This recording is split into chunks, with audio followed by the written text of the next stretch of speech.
What is up, you guys? Welcome back to another video. My name is Assad. Thank you so much for stopping by.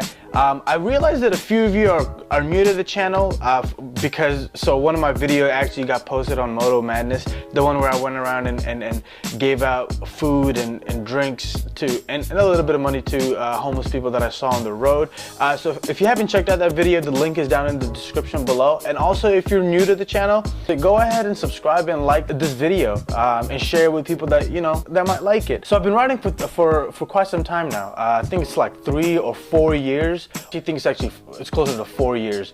I ride year round. I've seen a lot of things on the road. I've posted a few of those videos on my channel. So in this video, I want to cover things that new riders shouldn't do and the mistakes that they make from my personal experience and from my boys that I ride with, because we all pretty much started riding around the same time. First and foremost, do not buy a brand new bike. You will drop it. The mistake that I've seen time and time again from people that I know personally, they get their license, the next day they're at a dealership, signing their life away and buying a brand new motorcycle. 2 weeks later, they've dropped it. Now you have a $10,000 or $12,000, $15,000 motorcycle that's damaged, and you've only had it for like 2 weeks. Moral of the story: don't buy a brand new bike. Also, don't go and take out a loan for a used motorcycle for your first motorcycle. That shouldn't be the case, because you're a new rider. You're gonna drop that bike. You will, trust me, you will drop that bike as a new rider. And if anyone tells you otherwise, they're full of shit. So my very first bike was a 2005 Kawasaki Ninja ZXXR 636. Man, that thing was the ugliest bike I've ever had, but at that point in time, it was the most beautiful bike I have ever seen. Right? It had this weird wrap on the gas tank with a bunch of graffiti type stuff. The fairings were held on by zip ties. Yes, zip ties. And the front forks were leaking. The odometer barely worked. That was my first bike, and I learned a lot on that bike. Granted, I only had that bike for 2 weeks.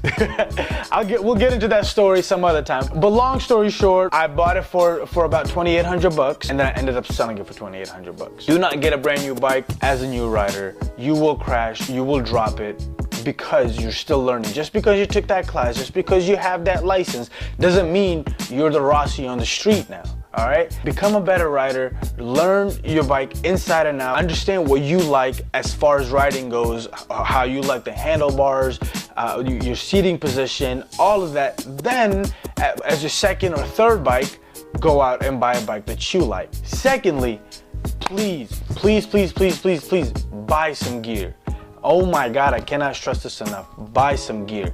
If it's winter time, buy appropriate gear for that. If it's summer, buy appropriate gear for that. So personally, I wear my leather Dainese jacket, leather gauntlet gloves, like racing gloves, and also my GT Air helmet that's sitting right over here. And that's for my upper body. So for my lower body, I bought these riding pants off of Amazon for about 60 bucks. They look amazing just regularly wearing them, right? But on a motorcycle, they look even better, but you can wear them as regular pants, right? So these pants have pads that you can put into the knees and into the sides, which gives you that peace of mind that, hey, I am wearing just regular old like denim pants. God forbid if I do go down, I won't have injuries as bad, right? Now, I know there's some other pants out there as well, but the ones that I've seen are kind of ugly. These are the closest to the hip versions of riding pants that I could find, and plus I personally like looking good when I'm riding. Who wouldn't, you know what I mean? And also, you guys know I have some bright green racing boots that I wear while I'm riding. Recently, one of the guys that I work with, he got into an accident and his foot peg went through his ankle. Bruh, what? Oh my God. He showed me pictures and I wanted to throw up. It was disgusting.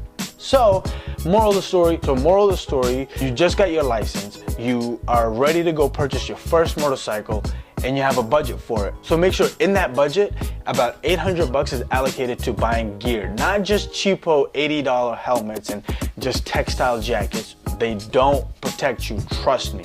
Do not invest into something like that. Your body is very important. Your health is important. About 800 bucks, you can get really good gear. From a helmet to jackets, gloves, pants, and boots. You can get about all of that for 800 bucks. Really good quality ones too. And number 3, so you got your bike, you got your gear, you're out riding with your boys. Some of them might have been riding for a few years. Some of them might be riding just, you know, for the short amount of time that you have, right? And you guys are just cruising down the highway, and all of a sudden one of your boys pops a dank wheelie and zooms past. You're like, oh my God, that's amazing. I'm gonna give it a try. You change your lane to the next lane, and you downshift it to second gear. You give it a full throttle, the bike does a complete 360, and bam, in an accident. Don't do it. Don't get suckered into it. Wheelies are cool. Burnouts are cool. Doing tricks on a motorcycle is cool, but you're a new rider, man. Don't do it. You're gonna hurt yourself. You don't need to pop wheelies the second week you got your motorcycle. Learn your bike, understand what you're comfortable with, know your own limits. Then maybe 6 months down the line, when you've understood your bike, when you've understood your capabilities, you can give it a try. And lastly, I covered this like a second ago, ride at your limit. Oftentimes, as a rider, you will meet up with a bunch of your buddies. You guys will go get some coffee and get some food, and then once you get on the open road, everybody just gets on it, right? If you're not comfortable doing all that stuff, you don't need to. You don't need to prove anything to anybody. Your life is very important, and so is your health. And also, accidents are very expensive. If you don't ride at your own limit, you will end up having a very, very bad day. You're on a canyon run, and you know you're fairly quick through the turns, right? But you're not like your buddy who's able to drag knee and his elbow through the turn, right? And now you're like, oh, you know what? He's doing it. I'm gonna do it. And you try to go through the turn as fast as you can, and the bike gives out from underneath you, or whatever happened. Bam, you're in an accident. Your buddy's still fine because he's been riding for a few years. He has more riding experience and more skill than you do, right? He's okay, you're not. You've just gotten your bike. Not only are you paying for a bike that was totaled, but you're also gonna be paying for your injuries and a bunch of other things, right? So ride at your own limit, you guys. It's not worth it.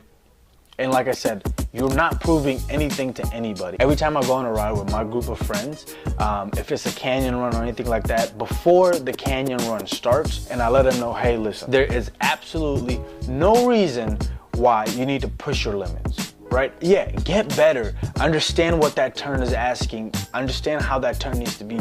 Understand what the lines through that turn are. So ride at your limit, because not everybody's MaxWrist or Valentino Rossi, right?